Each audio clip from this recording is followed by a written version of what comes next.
DJ Scream, heavy in the streets. We gon' get it, we gon' get it, we gon' get it. We gon' get it, we gon' get it. Get it in blood. Get it in blood. We gon' get it, we gon' get it, we gon' get it. We gon' get it, we gon' get it. Get it in blood. Get it in blood. Hood rich. Get it out the mud. Good evening, everyone, and welcome to Saints and Appetizers podcast. And we're back again. We're already back again. We've been taking long hiatuses and things like that, but we're back again just a couple days later. But sadly, it will not be Saints related. This evening, it is some appetizers, some UFC, some MMA, mixed martial arts, and I'm talking about UFC 298. Volkanovski versus Topuria, and that will be Saturday, February 17th, 2024, at the Honda Center in Anaheim, California, United States, and that's 9 Eastern, 8 Central time. So that's just the normal time for it, and we just this event's coming up just a little after.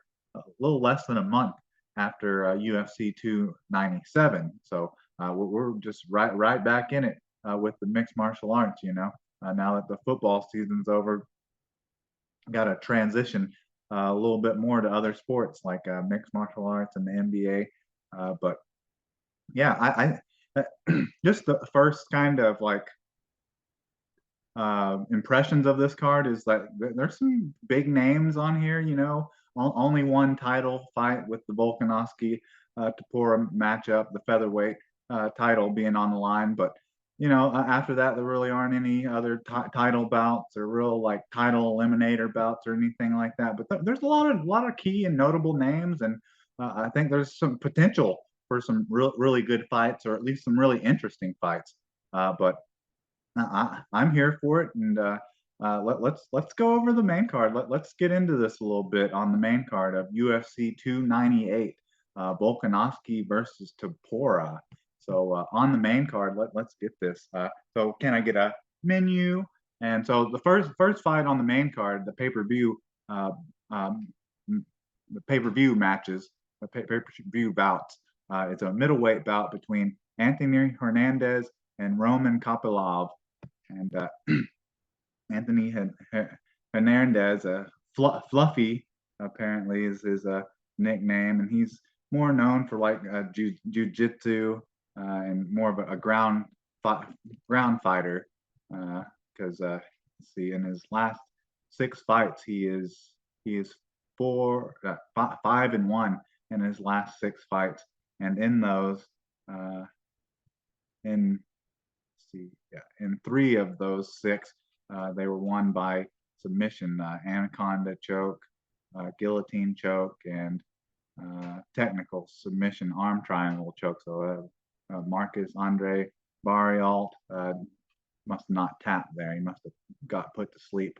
But yeah, in those last 6 fights, all but one, he won by submission, most submission, and then one by knockout, and then just one by decision. So these fighters are pretty comparable. They're not comparable, but like they're like similar fighters, but they one's a ground fighter and one's a striker. So that's kind of what differentiates Anthony Hernandez from his opponent.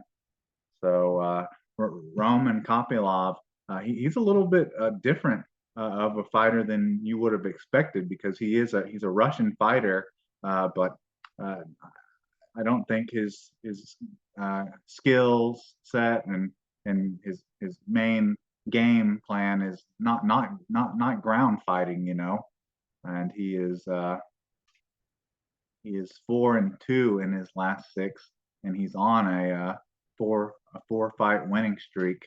And they've all come by knockouts, like KO punches, TKO body kick and punches, KO, head kick, KO, punch to the body, and so yeah, he's uh,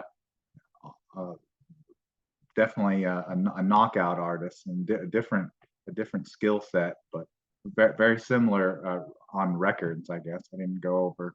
Let's go back to Anthony Hernandez real quick. Didn't go over his complete record just yet. But yeah, they have similar amount of fights and similar amount of victories and wins by stoppages, and I think both only have like 2 losses. But yeah, Anthony Hernandez, he has 14 fights in his career with 11 wins and 2 losses and 1 no contest. And then the 11 wins, he has 2 wins by knockout, 7 wins by submission. So that kind of shows you his ground ability and his submission game that he has, that he probably relies on more than anything.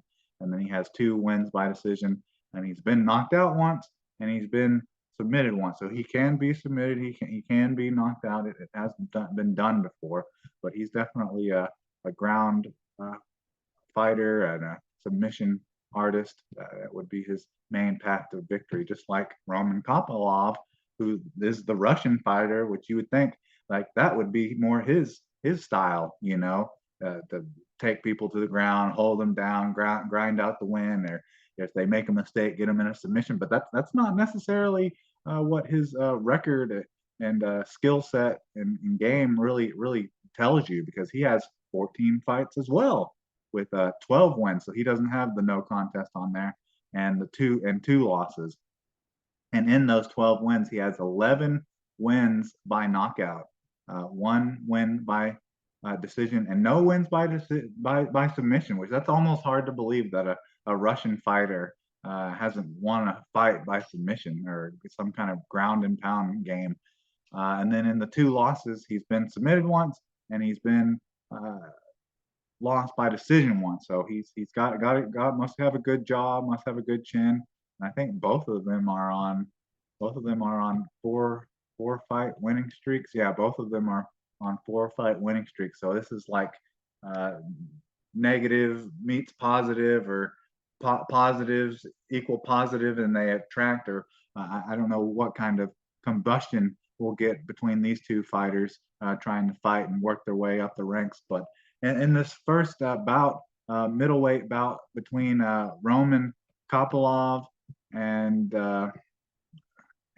Anthony Hernandez, I think over the years of like following the UFC and mixed martial arts and Pride FC, usually a good ground game trumps a good striking game.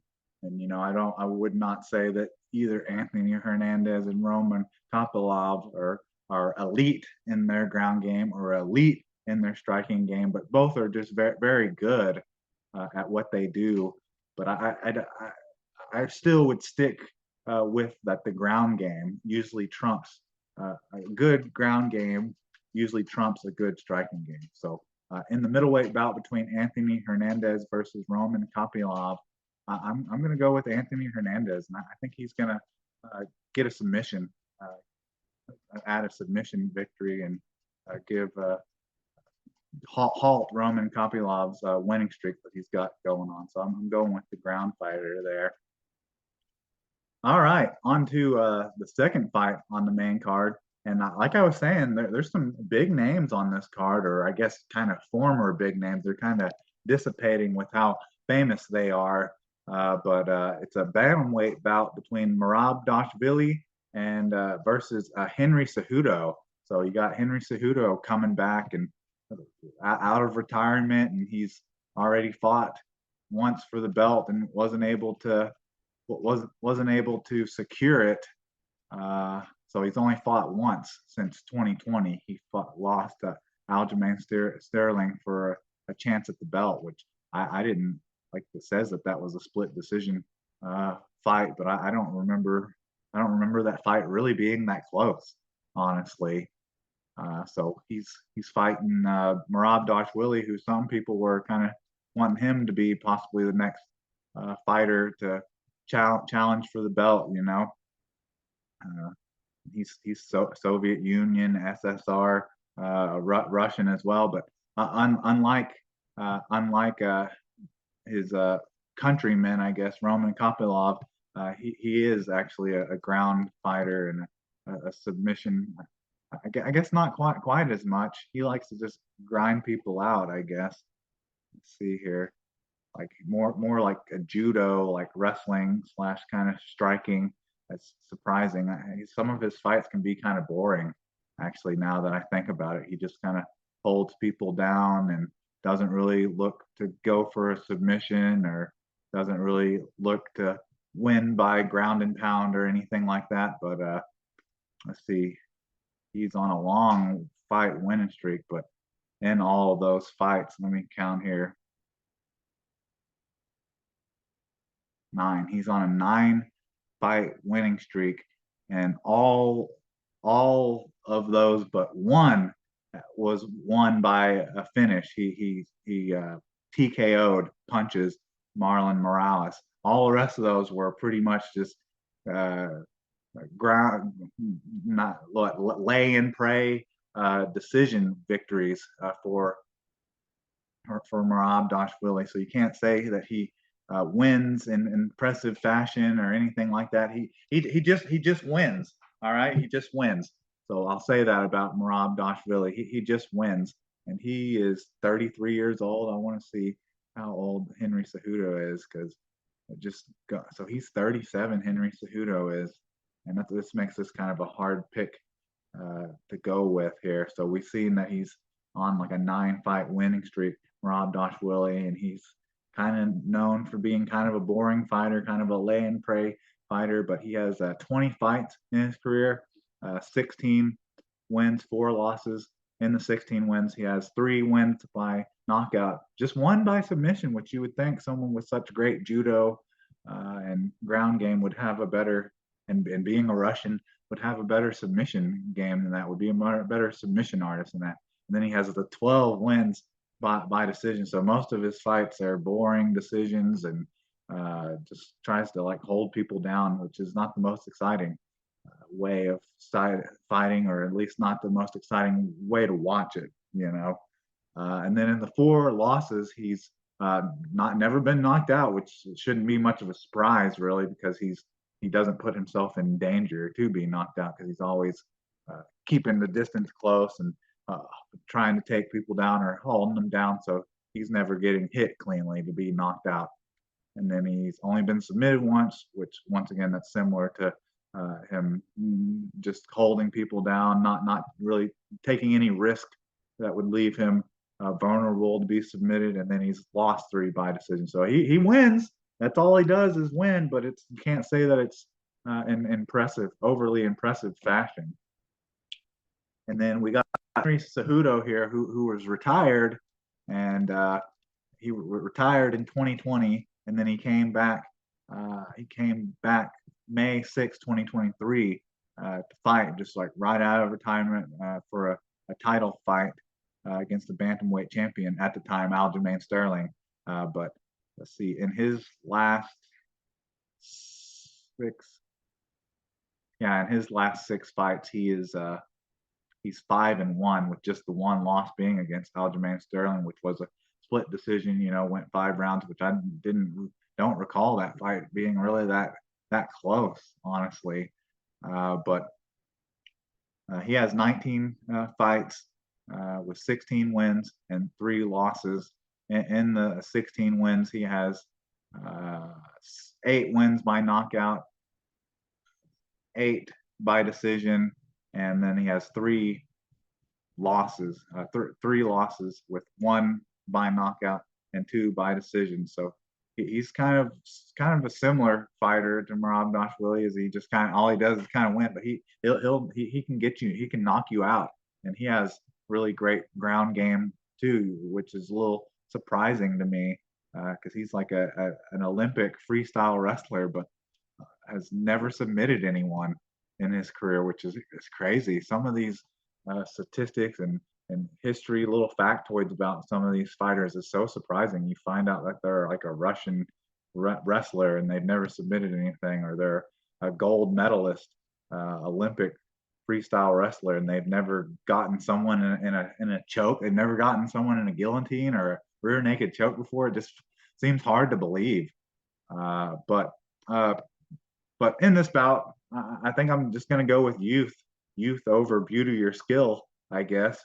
I'm going to go with Marab, who is what he's about 4 years the junior of Henry Cejudo. So I'm going to go in this bantamweight bout between Marab Dashvili versus Henry Cejudo. I'm going with Marab Dashvili to win this, and I don't think it's going to be like in impressive fashion. I think these guys are kind of stalemate each other with their great judo and great freestyle wrestling, and it's kind of just be who can hold down who or who can keep the distance short between the two and win it. But I think Rob Willie is gonna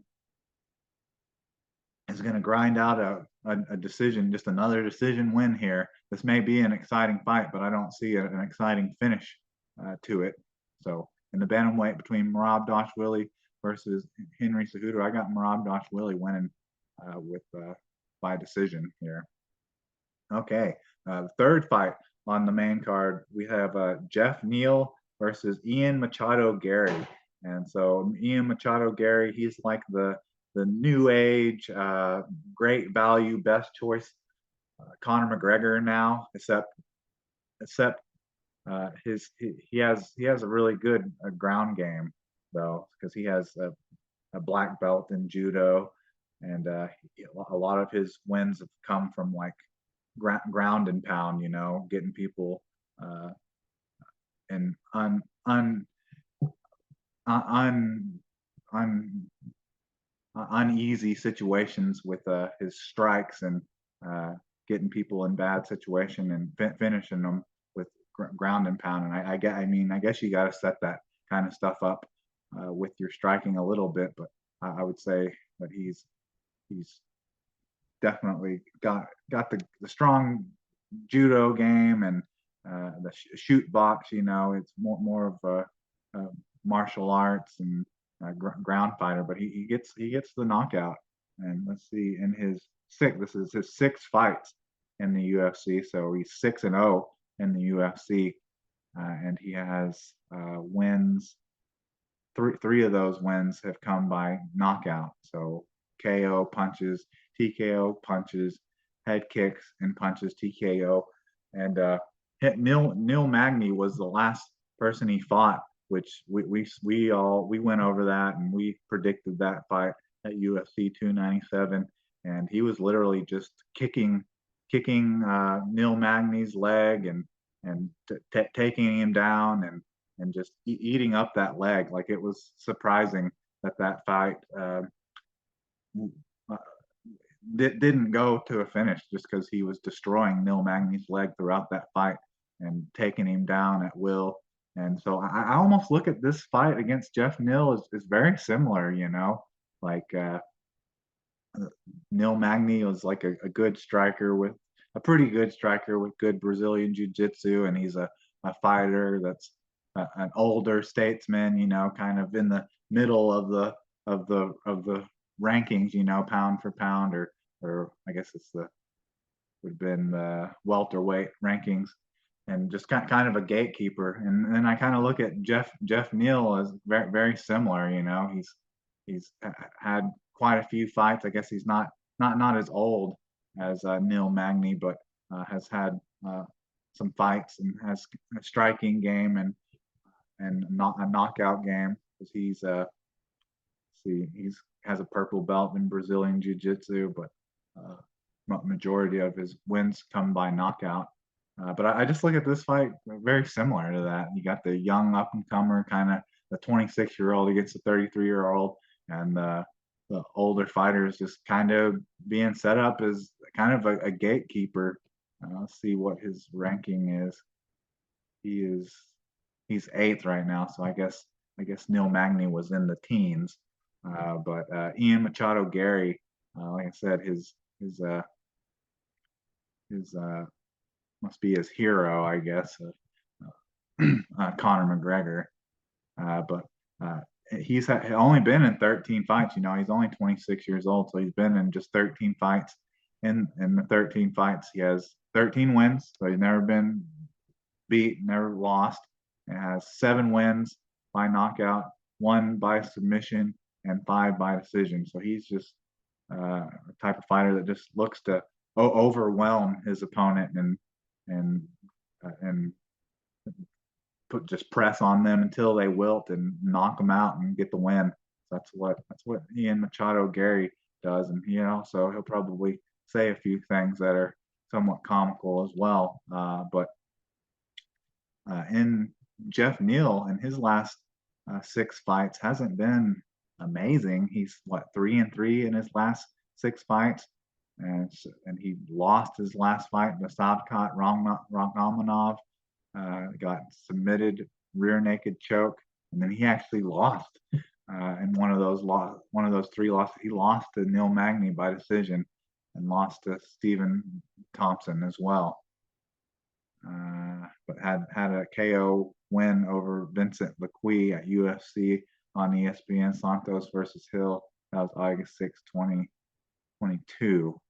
So that was about the only thing impressive he's done in a while. I guess was get that performance of the night, knockout of the night win. But he is has 20 fights with 15 wins and 5 losses, and in the 15 wins, he has 9 wins by knockout, 2 wins by decision, or 2 wins by submission, and 4 wins by decision. So he has a variety of ways that he can beat you.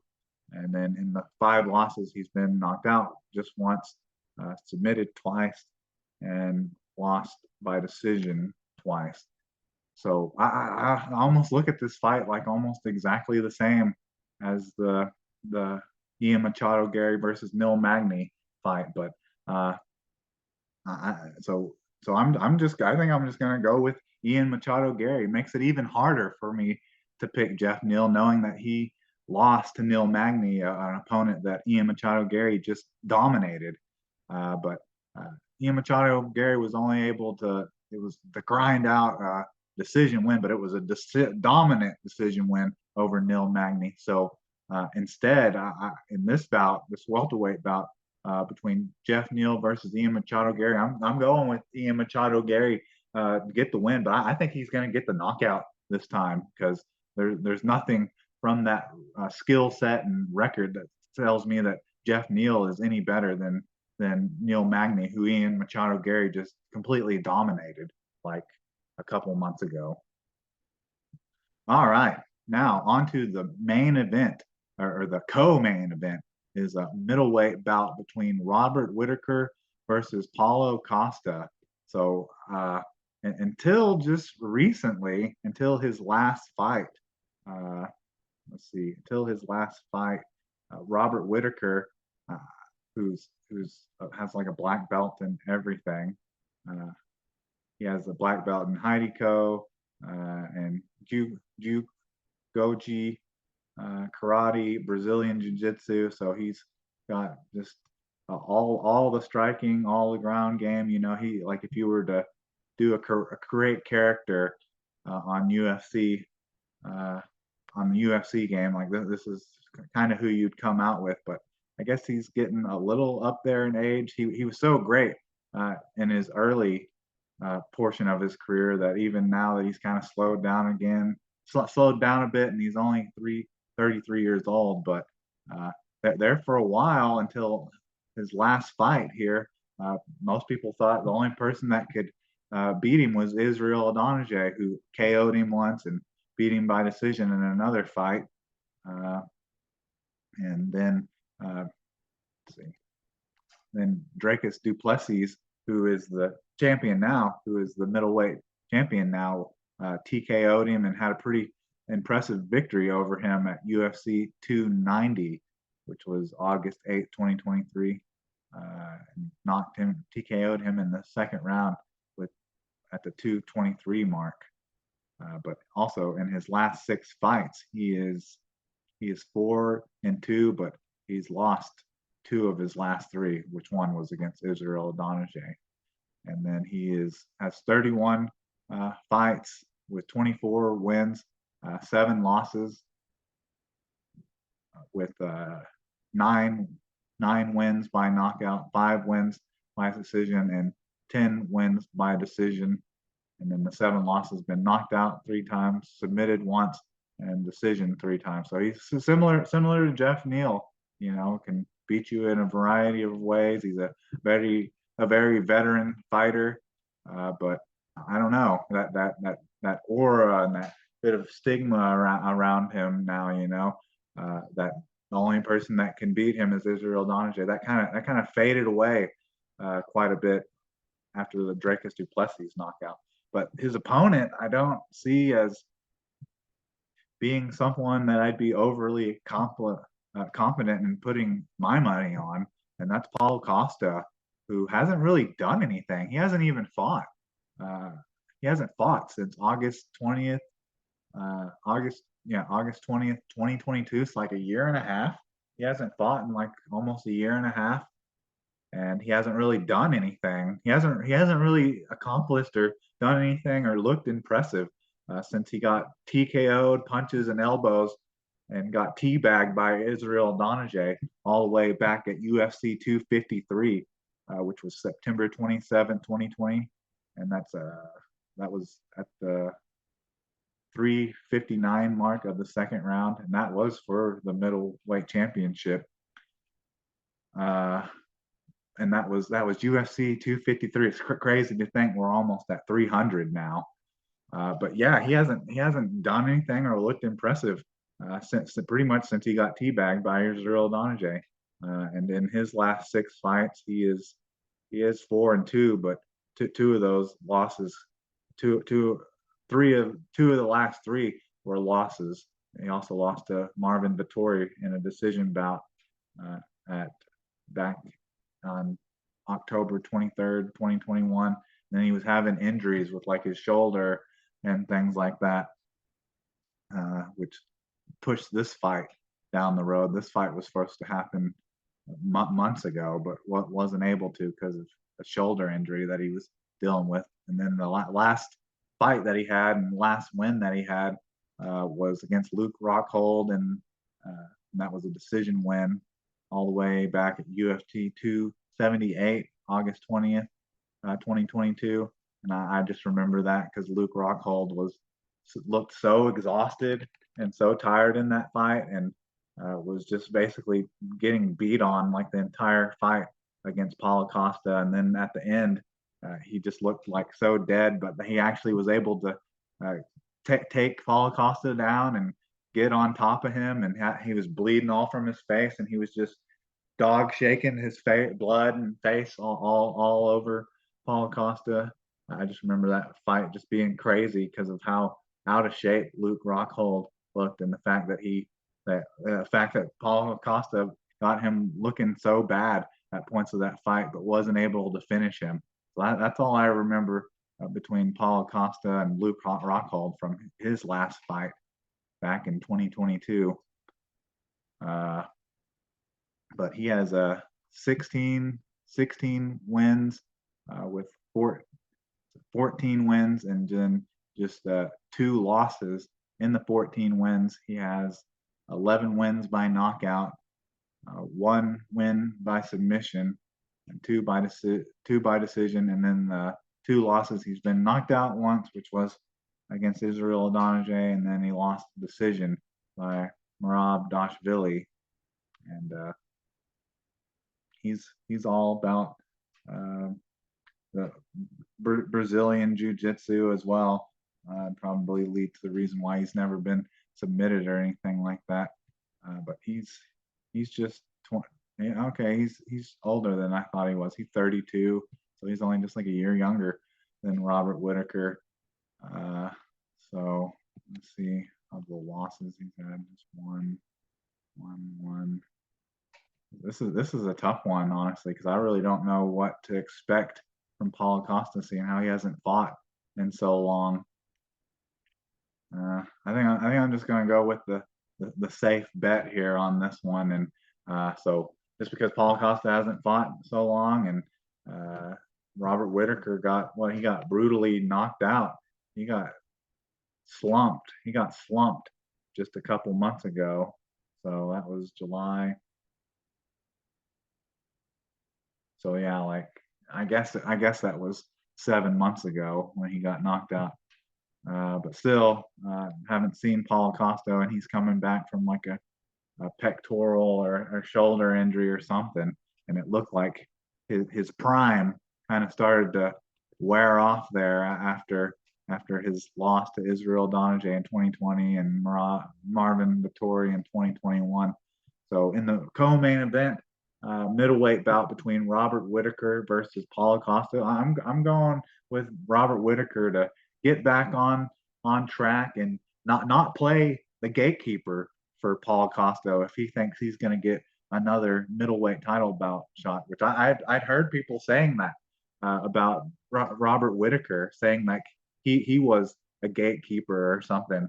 I mean, he had the belt for a good while, and there for a little while, a good portion of his career, the only person that could beat him was Israel Donajee. So I don't look at Robert Whitaker as a gatekeeper, and I don't see him being that for Paulo Costa. So I'm in the middleweight bout, co-main event between Robert Whitaker versus Paulo Costa. I'm going with Robert Whitaker, and I think he's just gonna. It might not be the most exciting fight, but I think it's probably he's gonna win that by decision. All right, so let's see here.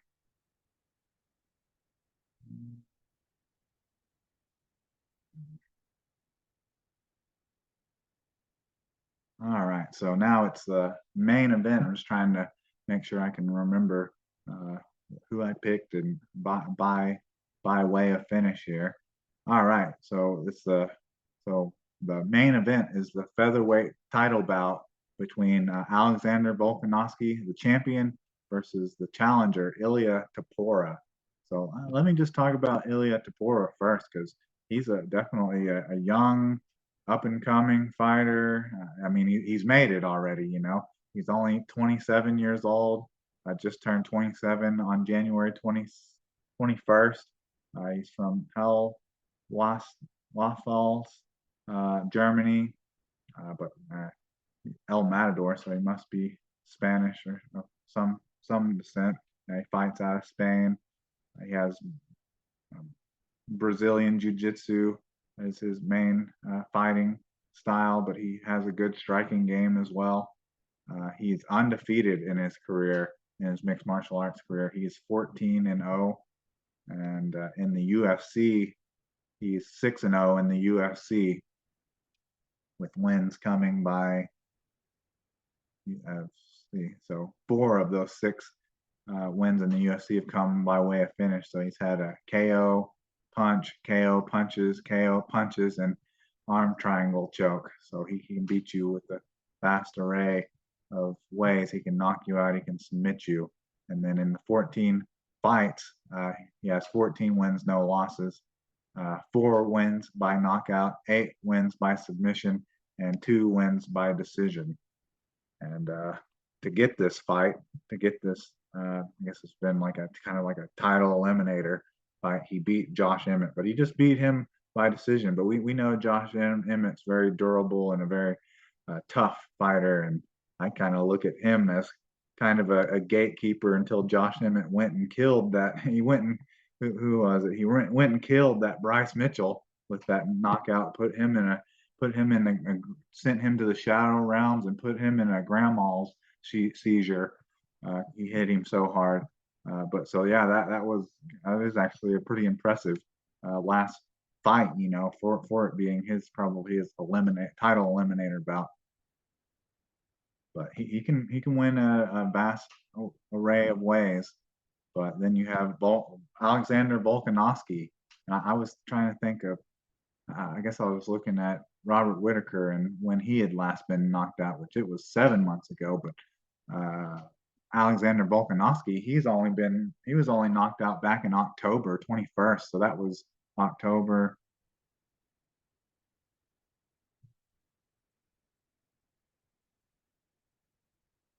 Yeah, so that was just 4 months ago, a little less than 4 months ago. He got pretty brutally knocked out by a head kick and punches by Islam Makhachev.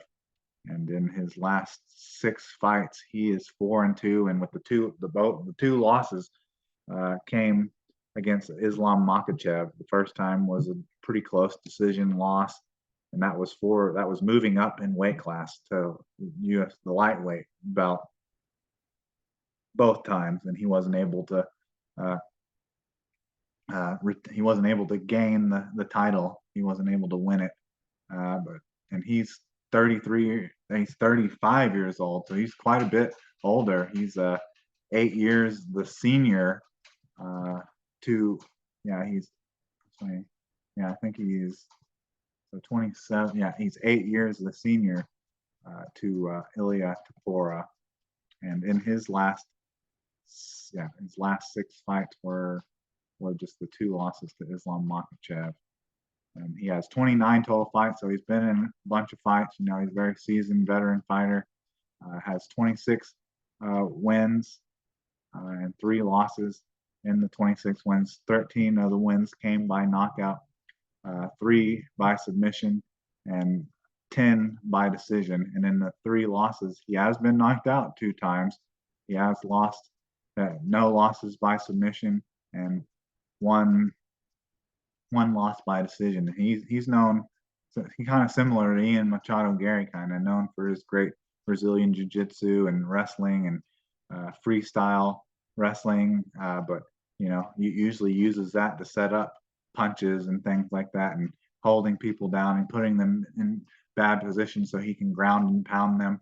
But I feel like Alexander Volkanovski he's lost like a little bit of his aura now that he's lost multiple times to Islam Makhachev, and then of course in the last one he got knocked out. And until that last fight where he got knocked out on October 21st, 2023, he had never been beaten. He'd never been beaten.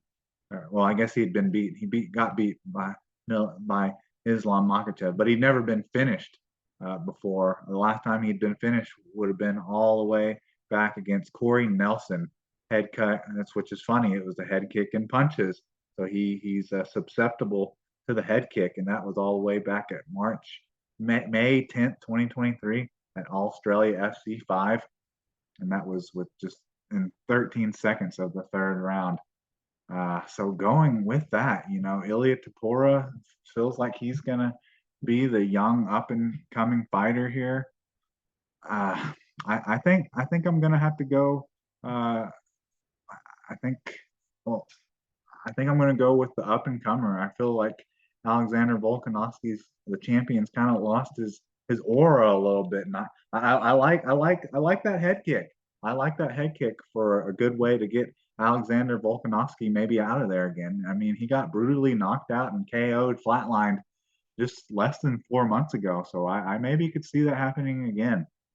So in the featherweight bout, the main event featherweight championship bout between Alexander Volkanovski, the champion, versus Ilia Topuria, I think I'm going with Ilia Topuria, and I think he's going to win this by knockout. And just like in the prior history of Alexander Volkanovski, if you want to set up a knockout or TKO with him, a good head kick, good kicks can lead to that. So I'm going with Ilia Topuria to win the featherweight championship and win that by knockout, and it may get set up all by a head kick.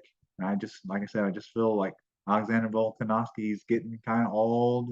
35, will be 36 this year. He's had a lot of wear and tear on his body because of all the fights he's been in, almost 30 fights, and he's, like I said, just kind of lacks that glimmer and that luster that he had until he lost those 2 fights to Islam Makhachev. So those are my picks. Nothing. I don't think there's anything too out of pocket with any of those picks. Just kind of stating facts for the most part. But let's go over them real quick and see if I can even remember what I picked here. So this is UFC 298, Volkanovski versus Topuria, and that's February 17th, 2024, which is a Saturday at Honda Center, Anaheim, California, United States, which is 9 Eastern, 8 Central time. And in the main event, for the first bout on the main event is a middleweight bout between Anthony Hernandez versus Roman Kopylov. I'm going with Anthony Hernandez to win this by submission, I believe. Let's see, yeah, by submission. And then in the second fight on the main card is a bantamweight bout between Merab Dashwili versus Henry Cejudo, and I'm going with Merab Dashwili. I'm going with Merab Dashwili, and I think he's going to just win this by decision. I don't think it's going to be anything overly exciting or anything like that.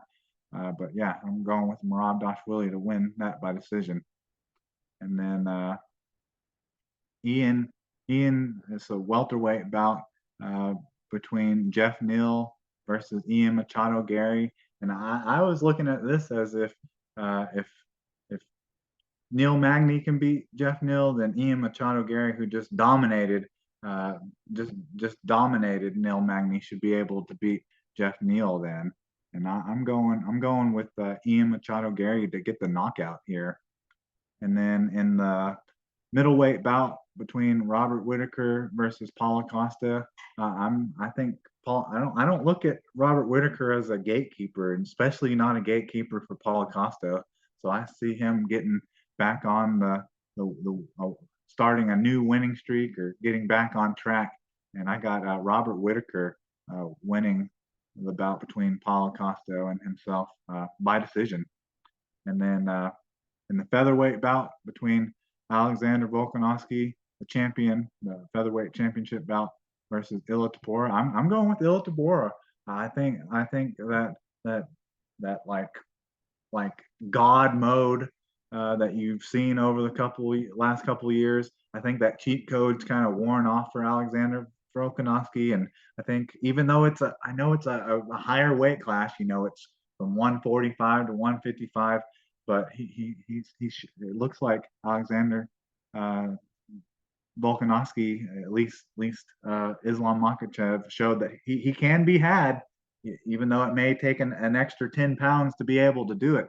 But he can be had, and I like the young up and comer Ilia Topuria.